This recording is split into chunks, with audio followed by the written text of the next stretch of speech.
मी प्रिया तेजस पिंपळवाडकर बोलतीये. अंबज्ञ भगवद्गीता वृंद या समूहातून मी बोलतीये. मला श्लोक क्रमांक 7 आवडलेला आहे.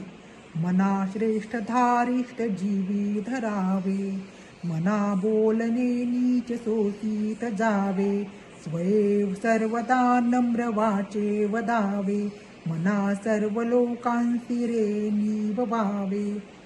मला हा श्लोक आवडला कारण या स्पर्धेमध्ये मला भाग घ्यायला एक प्रकारचे धैर्यही मिळाले.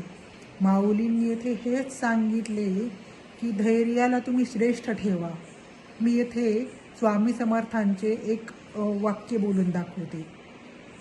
स्वामी समर्थ नेहमी म्हणतात की भिवू नकोस, मी तुझ्या पाठीशी आहे. नम्रता अंगीकारल्यामुळे बऱ्याचशा चुका आपल्या हातून होत नाहीत, हे पण मला कळले. मी येथे गोविंदगिरी महाराजांचे एक वाक्य बोलून दाखवते.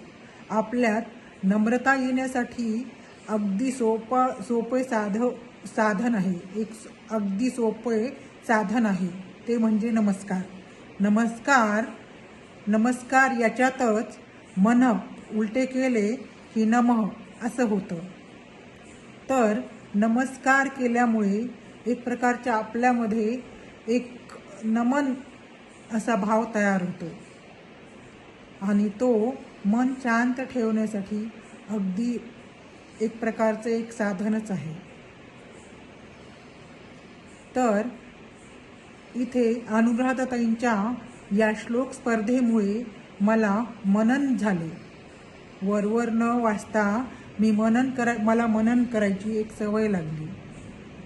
धन्यवाद अनुराधाताई, तुमच्या या श्लोक स्पर्धेमुळे मी लहानपणाच्या मनाच्या श्लोकांची एक उजळणीच केली. धन्यवाद अनुराधाताई.